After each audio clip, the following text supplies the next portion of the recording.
I gotta admit that my heart was a little bit broken, and I definitely rolled my eyes when this Golf R came out, because this is the first year it's available with an automatic transmission.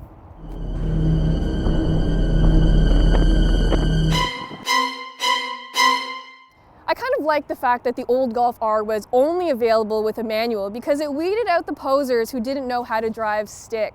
But how does this R do with the new DSG transmission? I'll tell you how in this quick take.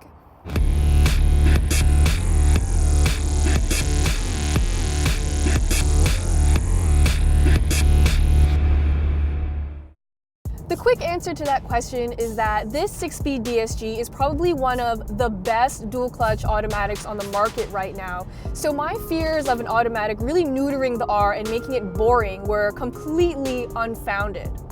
The shifts are like rapid fire, and the DSG never really gets confused, and it always seems to know what gear to be in. There's no shuddering at low speeds, and it's not shy about dropping down a gear to keep the engine in its sweet spot when you need more power.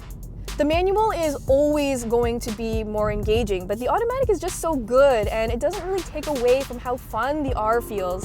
And it'll even get you to 60 miles an hour, 0.7 seconds faster than the manual, even though the manual is 80 pounds lighter.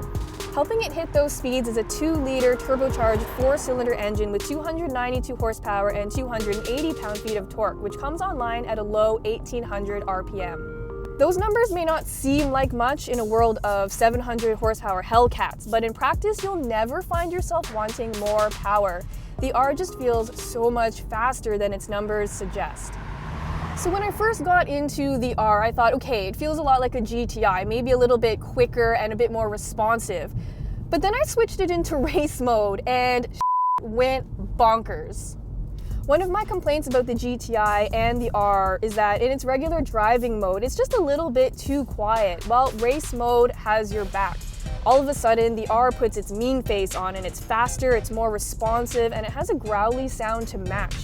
It's the sound that kind of encourages you to get up to hijinks and really explore the car's limits. It's loud enough to make you smile, but it isn't so loud that it's obnoxious and makes you feel like an idiot. The R starts at just over 36 grand, which is a bargain for a car with this type of poise and performance. Loaded up, it can hit the 40 grand mark, but luckily there aren't too many options to drive up the price. 40 grand is a lot to pay for a Volkswagen, especially when you can get a Subaru WRX STI for less money. But my advice is just get the manual because it costs $1,000 less. One thing the Golf R does better than the Subaru is that it feels more buttoned down and a hell of a lot more refined. It also has a way nicer interior, it's more comfortable, and the suspension is a lot more forgiving. And honestly, the R's biggest competition is the GTI.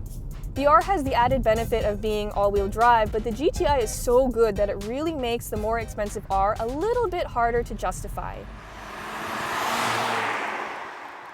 The GTI has always been one of my favorite cars, but the R makes it even better. It's fun, it's practical, it's refined, and it feels just as comfortable ripping around twisty roads as it does getting groceries. And all of that is still true, even with that automatic transmission.